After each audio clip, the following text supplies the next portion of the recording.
What's going on, people? It's 2K Thomas with 2K. You already know, baby. You're tuning in to Dominant Rolla TV. It was over. I'ma show you, I'm a dominant roller. Dominant Roller. What's up, man? It's Trolley with Dominant Roller TV, man. Right now, we with the one and only 2K. What's going on, What's man? going on, Doc? What's going on, Doc? Man, cool. How you feel being behind the camera? Whew. Been behind the camera? I love it. Matter of fact, I want to say being in front of the camera. Oh, in front of the camera? Man, you know what? It's crazy, bro, because, man, it's new. It's new for me. I still got the jitters like everyone else, but it's cool. I like it. I like it for sure. Man, it seemed like you're pretty comfortable there. I done seen a couple skits that you got going on, man. Like, that's just me trying to get that product out. That's all that is. But I'm gonna get better at it. Oh, you know what? After a while, y'all gonna be seeing me in some movies too. Hey, I'm looking forward to that, man. Shot by you or like? By other people. Okay, so you've been doing like a few I'm trying to go ahead and calls? get into that acting field now. You know, well, not trying. You know what? Scratch that because everybody watching. It's not trying no more. Right. I am getting into acting. You know, because that's just a whole nother field that I know I'm good at. You know, I'm already coaching people in music videos and stuff and all that already. So it just makes sense to just go ahead and try that route too and see where that take me. Already, man. Look, I mean, you hilarious, bro. I'm gonna let you know that right now. Like, you're a whole like comedian on the slick, man. Like, for real. Like, I done seen like you did like the skits, like when you like a pimp, and I think it was another one you was in a car, and I think that was a pimp role too. But it was pretty fun. Like that, where you get that role from? Cat Williams. Cat Williams. Man, that's one of my favorite. That's one of my favorite comedians, dog. Yeah. Donna is the hoe on line one. Donna, pimp down in distress.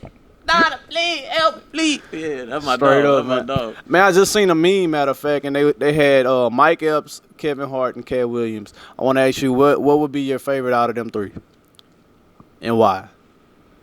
It gotta be Cat Williams. Like Cat Williams, he just funny all across the board. Like Mike Epps, to me, Mike Epps, he funnier in movies rather than stand up. But Cat Williams, like he just got it all down pack, and I just love the whole pimp thing with the perm. Yeah. And then I relate to him too because like back in my high school days, I had permed my hair, and that's how I look. Really? Yeah. Wow. So you had it like straight, like. Oh man. But I don't know, like. What happened? Oh, my mama had a blowout kit. I was trying to blow my hair out, and she left it in for too long, dog. I ain't lying. Boy, I got out looking like the Black James Blind. I ain't lying. Oh, man. So, man, tell me, like, how did you get into film? Man, I got into film in my senior year of high school. Mm-hmm. It's funny because I didn't think I was even going to be in film, honestly. I thought I was going to be an art teacher because back then I was drawing a lot. Yeah. And I like to help people, so I just put two and two together. I was like, okay, well, art teacher, that just makes sense to me.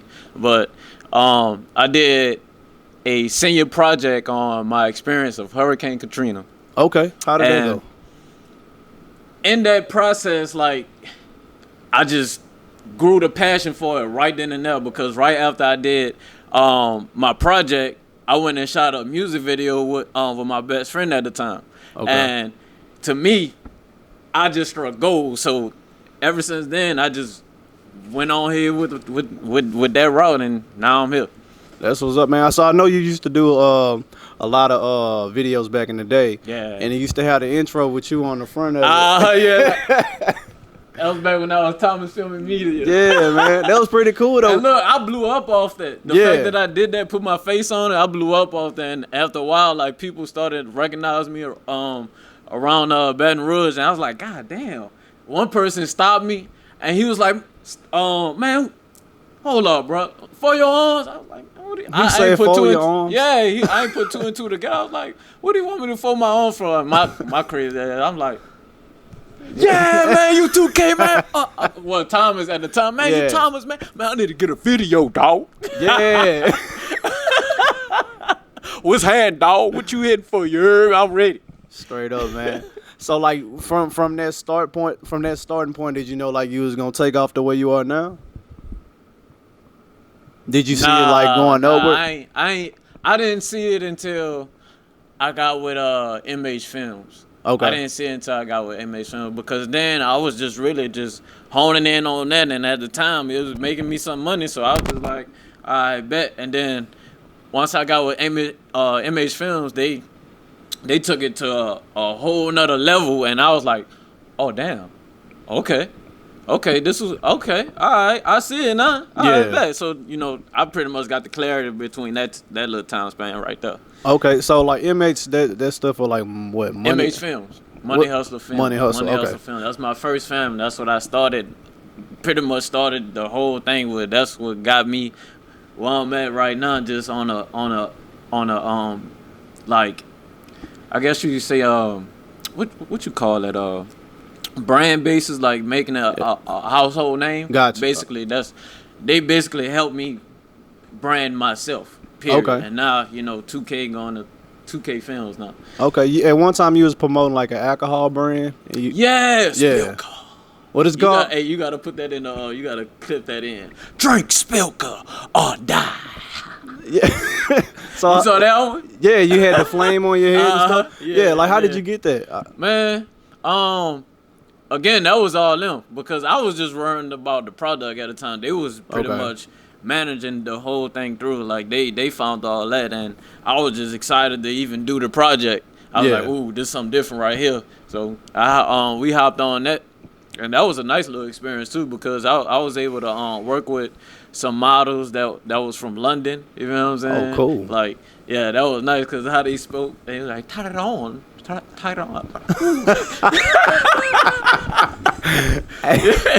Yeah, but damn, that's it. That's really it on that. Okay, like tell me, I know like in your shifting point or your turning point or whatever, when you went from Inmates to 2K, I remember you had like some posts pretty much kind of pre-warning everyone that you about to start doing your own thing. So I just want to ask you, like, what happened between you and Inmates Films to make you want to go do your own thing? Well, one is because I knew that at that point, what my mind was, what my potential was, I had to go my own way because of what I wanted to do. Right. You know what I'm saying? And that was one of the big reasons why. And the other reason is just because, like, basically we grow out of situations. Basically, you know what I'm saying? I ain't gonna go too far on that, but that's basically what those two things result from. That situation right there. Y'all still do like any work together? We good. Love Big Chief to death. That's what's Big Sleep to Chief to death. When he get man, look, let me tell you something. When he get out, still up. Still up, because we still got Money Hustle music. Okay. We still have that. You know what I'm saying? I'm gonna always be tied into on no matter what, because that's who I started with. You know what I'm saying? That's my actual family. You know what I'm saying? That's one of the reasons. Chief is one of the reasons why I can be able to be the man that I am today. You know what I'm saying? Know how to move and know what to look for, the bullshit. You know what I'm saying? Like, he taught me all that, man. Like, and that's one of the things that I'm gonna carry with me forever. That's what's up, man. Yeah. So, man, speaking of the man that you are today, 2K Films, doing big things. You showed me around the studio, man. I love it, man. I remember when it was just that one. Well, it was like the smaller area, but now it's like you got like all these studios within a studio. Right. You know what I mean? Right, man. Like, I ain't gonna lie, it's a big step up. How does that feel? It feel good, bro. It feel good. It really do, bro. Like, I'm not gonna lie, it hit me again. It was like 2 days ago. Like, it hit me again when I was walking from the back of my studio to the front of it. Yeah. One of my homies, he was like, "What's going on, Mr. 2K?" But just in that thought right there, I was like, "Damn!" Like, I could see the progression because the dialogue has changed. Like, it's not, Lil 2K no more. You know what I'm saying? It's not Thomas no more. It's like Big 2K on some shit like Mr. 2K. And I was like, oh, okay. I like where it's going. Like, I always look for little things like that to reassure me that, what I'm doing is right. You know what I'm saying? I'm going the right route. You know what I'm saying? That's what's up, man. Speaking of the right route, man, you doing more than like the norm, man. You know what I mean? Like, what you mean? You're doing more than the norm, because a lot of people doing what you're doing are not in the same position as you. You know what I'm saying? I mean, everyone's on the come up, but you're doing your own thing. You know what I'm saying? And you're elevating it. Right. you've been doing like I seen pictures on the wall. You got pictures of Lil Boosie, you got pictures of Cupid, and I done seen many other like well-known artists that you didn't work. I think you did one with Quan, Rich Homie Quan. Did you do a photo shoot with him? Rich Homie Quan? No, I don't think so. You haven't? Okay, well, my bad. That dude looked like Rich Homie Quan in the studio. Like, tell me like some of the big people that you work with. Man, just a few that I know people will automatically know. I did Gates, and a lot of these people I shot early on, like when everybody was just about to pop. I shot Gates. That was like that was when he was maybe in the middle of Satellites, going into another project or something like that. Okay. But he was a feature on the project, so you know but still, shit, that was an opportunity just to work with him. Yeah. Young Dolph, I worked with him with Cali, another feature. Shout out to Cali for letting me do that. You heard me, I appreciate you. Real dog. CeeLo, like I'm pretty much on my bucket list for all the Baton Rouge rappers. I'm almost finished. The only one I didn't do is Boosie. I thought you did do Boosie. No, I haven't. No, I haven't shot for him yet. Shot a video for him. Oh, okay. I did CeeLo, Percy Keith, WAP, Go Yalu,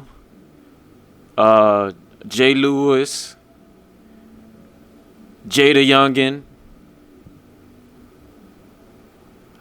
I feel like I really shot pretty much everyone that was making noise out of Baton Rouge so far. What about like Mr. Scotty Kane? I just did something for them too. Who else right now? Sherwood Marty. Mm-hmm. He knew. You ever work with Youngboy? Nah, Okay. not yet. I'm pretty sure it's gonna come. Yeah, but just to clarify this, you have worked with Boosie. You did a photo shoot with him, right? I did a photo shoot with Boosie. Yeah, whenever he came out, he was the first. No, actually, I think I shot him 2 days after he got out. Like when he officially got out, he came to me and did the photo shoot. Okay. Yeah, I got the pictures and everything. That was back when I was with MH Films. That they hooked all that together. Okay. That's what I'm saying. Like they was really on. Yeah, they was on it. They was on it, dog. They was on it for sure. Like you've been going out of town shooting videos as well? Yeah, man. I've been recently I've been to Cali and Seattle. Okay. That's on shit. I skipped social studies. Well, I know it's on the top of California. You've been to Cali. Yeah, I've been to Cali, Seattle. I've been to Tennessee, Miami. No, not Miami. Jacksonville, Florida. I've been I'm about to go to New York and soon, and then I'm planning on going across that water. It's gonna be a little nice one right there, cause I don't like the vision of going that far. Yeah, but we gonna see. We gonna see. You gotta progress. You gotta spread your wings. Right. And that's what I'm all about, dog, for sure. Man, Atlanta too. Atlanta. Oh yeah. I'm cool. You haven't been there yet? No. I've been to Atlanta. I was about to say. Okay. I've been to Atlanta. I've been to Atlanta a lot.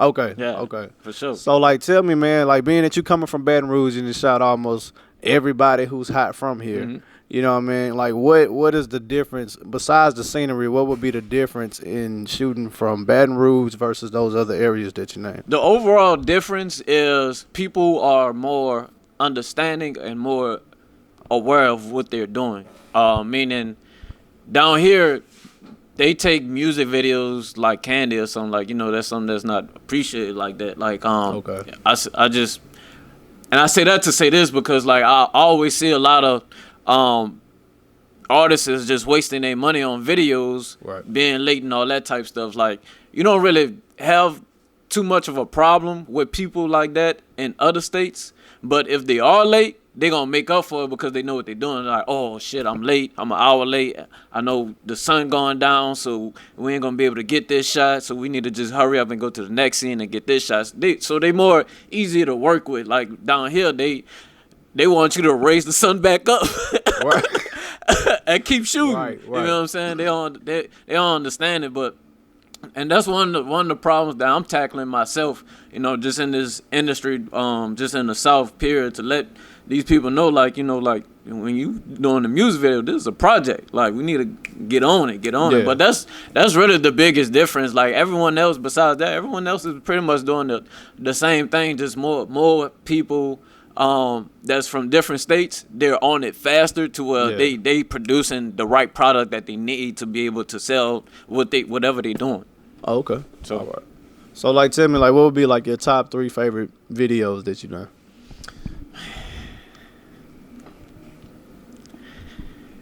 There's so many. I know it's a hard question.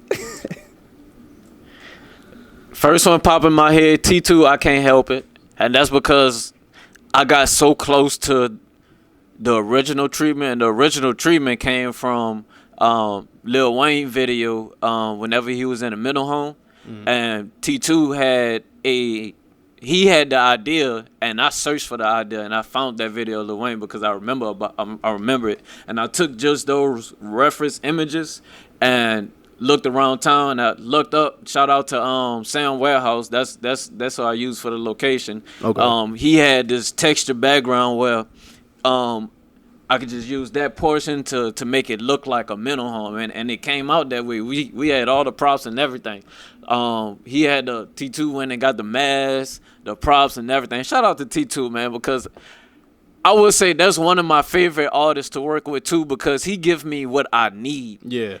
I like his music too, man. Yeah, he's just overall that creative, and he listen. Like, I like to work with artists that listen and give me what I need as a director. You know what I'm saying? Like, and he go 110 because, man, he got he was able to go get the props he need. He had one of them crazy beds that you put the pictures on, basically. Yeah.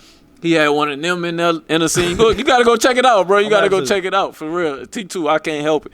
But it was just overall a beautiful project because of what he did, like the work that he put into it. And the same thing that I showed him, to help with his artistry, that's what I'm trying to show everyone else. You know what I'm saying? And again, we just need to get up to speed with that. You know what I'm saying? Because I will also add too, like, a lot of these rappers get the title wrong with us. We not your homeboy just because, we shooting you. You know what I'm saying? We want our goal is to give you the best vision possible. But in order for us to give you that, you got to understand that title. You know what I'm saying? So you can understand it and treat it different. Once you treat it different, you're gonna get better shit out of us. You know what I'm saying? Right. That's all that is.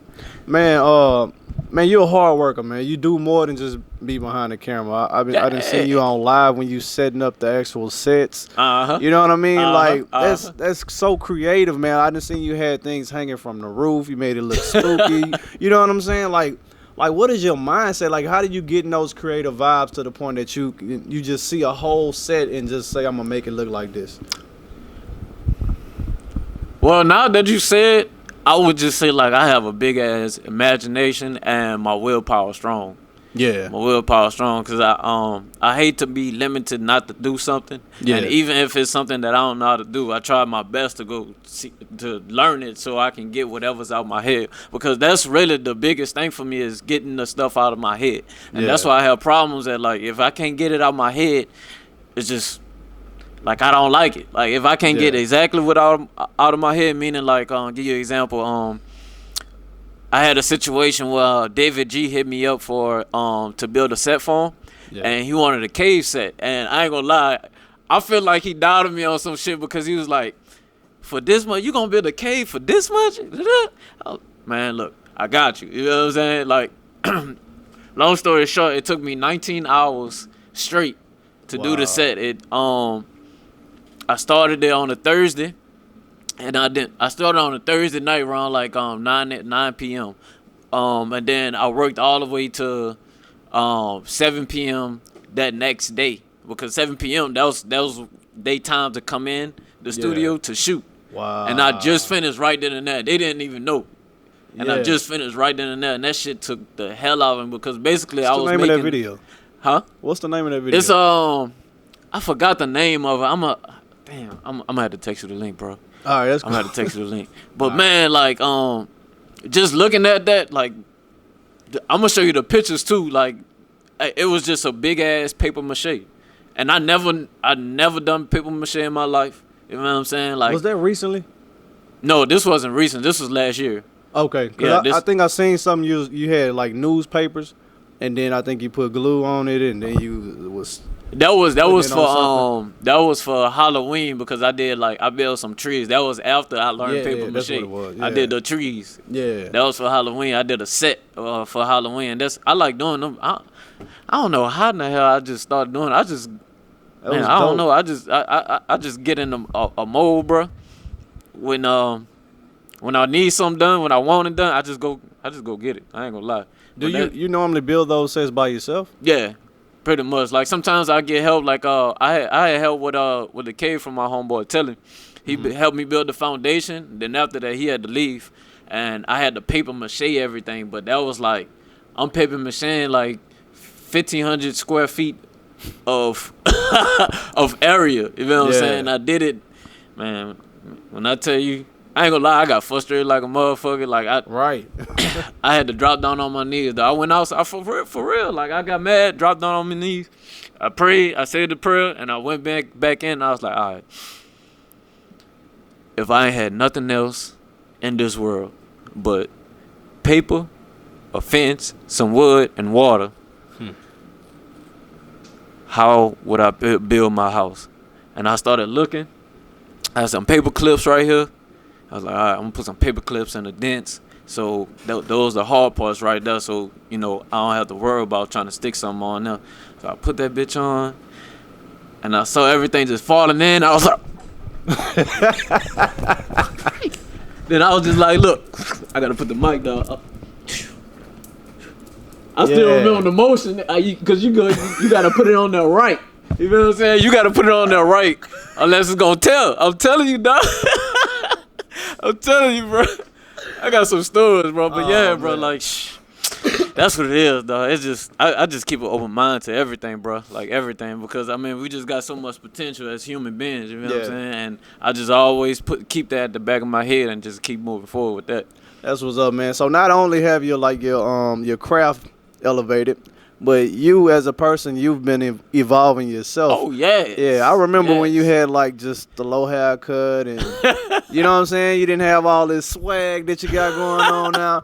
You know what I mean? Like, tell me about this evolution of 2K, man. Man, it really just came from doing, like, a lot of self-awareness, a lot of investing just time to myself and just getting to know myself and know what I want to be, you know what I'm saying, instead of what I feel like the world want me to be.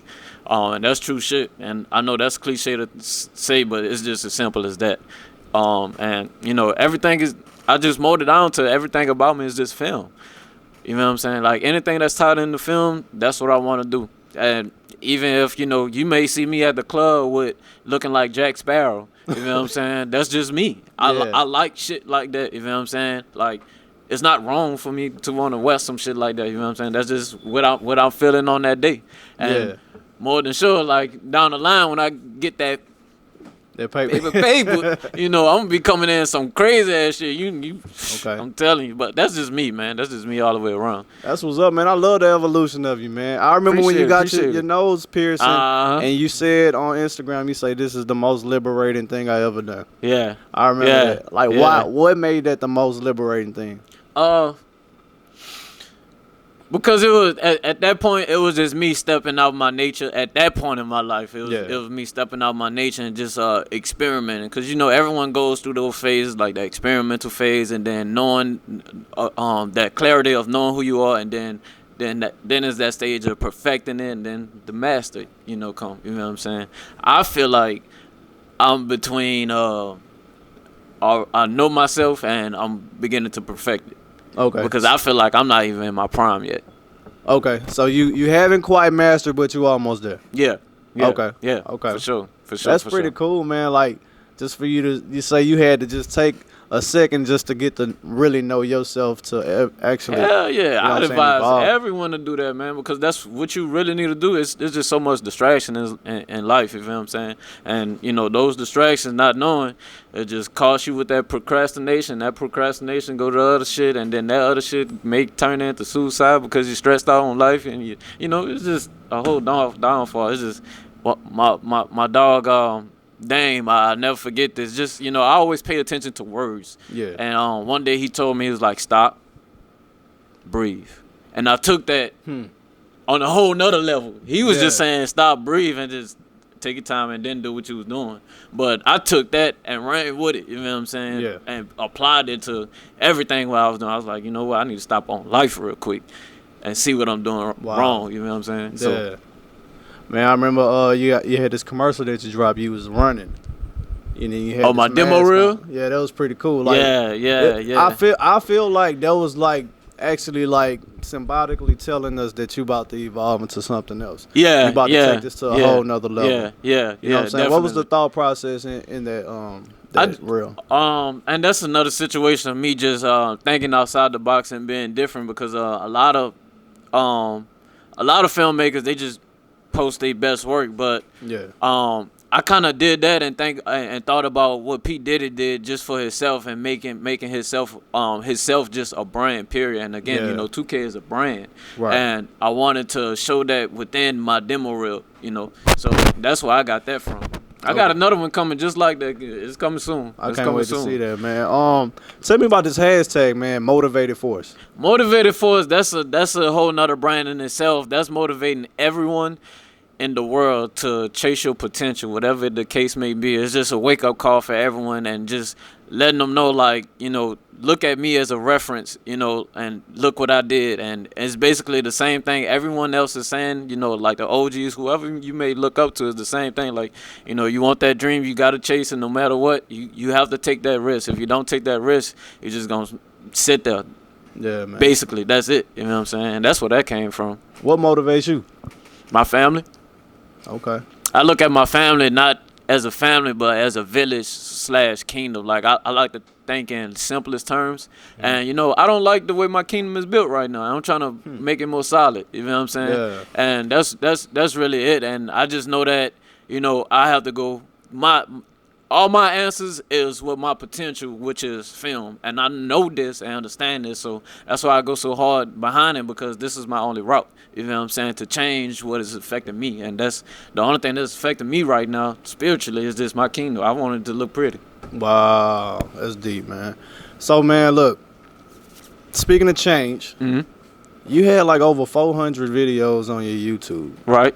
And now it's like, I think I only seen 7 videos. And I think that's just skits. Right. No music videos. Why? Like, what's going on? I had a situation in my life when, and every artist is going to go through it, and I suggest you not to do the same shit that I did. Keyword, every artist. Basically, I went through a phase when I was depressed and disappointed, and just was going through an emotional roller coaster. And at the time, I felt like a fresh start, meaning deleting everything, you know what I'm saying, would satisfy me and help me get through what I was going through. But it didn't happen like that. After I deleted it, I felt more depressed, you know what I'm saying, because I done deleted all my work, something that people can look back on and laugh at, you know what I'm saying? Yeah. And that's really what happened, basically. And, I just kind of regret that day ever since. But I mean, I got a whole nother, damn, thinking about it, I'd probably shot over 800 videos then. Like, yeah, it's a lot of work, because I just uploaded like 400 videos already. Yeah. So yeah. So is it like the previous stuff that you did, you bringing it back out, or is this is work that basically I was procrastinating, like, to upload my work, you know what I'm saying, just being lazy. And this is all my work from 2 years ago, two and a half years ago. So this is my other body of work. I'm gonna just drop the whole thing. Wow. Yeah, just drop You it. think you're gonna ever bring back the old stuff and put that back out too, or you just I can't. It's gone. You don't have it It's on gone a from memory. hard drive or anything? It's gone from memory. Whoa. I wish I could hack YouTube right now to see if I can encrypt their database to magically bring my shit back together, but nah. It's all good, man. You got bigger and better things about yeah. Like, so I'm definitely I'm plus, like, I got a whole nother field that I gotta show y'all. Let's talk about that. I know you got the In Living Color 2.0 about to come up. Yeah, man. I got to go to that film world now, man, because, that's really my lane. That's what my heart is. I got this Living Color 2.0 that's coming on that's launching. The official show is June 28th.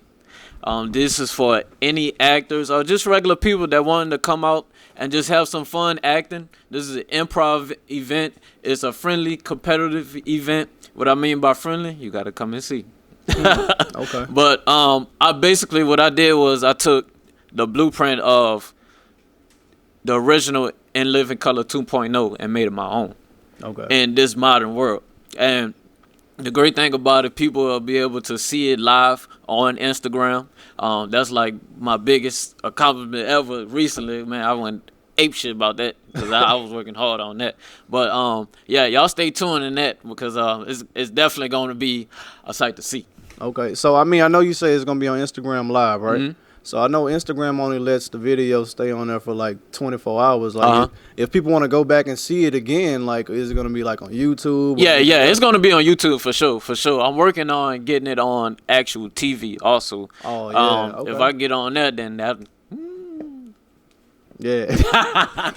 Anything else that you got up and coming? Right now I got Tension that's coming up soon. I'm very late on that. What is that? All my fans wanted to see a reboot of that. That was a project that I did last year, and it got some real good feedback. Tension was basically my pilot for a drama crime movie. Okay. And I shot it within 6 hours, and it came out perfect. Like what I was looking for, because I was just looking for just to see what I can create. The goal was to see how good can I draw tension in the movie. You know what I'm saying? And I feel like I covered that. Now I'm just taking that and making it much bigger now to a full, possibly a full-length movie. And then after that, I'm coming with my You Got Served film, Baton Rouge edition. Okay. Baton Rouge edition. Yeah, I don't got the name for it yet, but that's just the code name for it. Okay. All right, man. So, look, this is a question that we ask a lot of people on the show. As you know, the name of the show is Dominant Rolla TV. Right. So I want to ask you, like, what makes you dominant? What makes me dominant? Art. That's what makes me dominant. All right, so cool. Okay, that's what's up. So, like, why do you say art makes you dominant? Because art, if it wasn't for art, I wouldn't have no value. As simple as that. I can't really go in deep into detail, but if it wasn't for art, I wouldn't have any value. I wouldn't basically have a life, basically. So, art. That's what's up, man. So, man, if there's any, like, up-and-coming directors, cinematographers, and things of that nature that's looking up to you, what kind of words would you give them? What words of encouragement? Understand your title, understand what you're doing, and know that you are full of potential. Knowing that, you will have everything that you need. And do your goddamn research.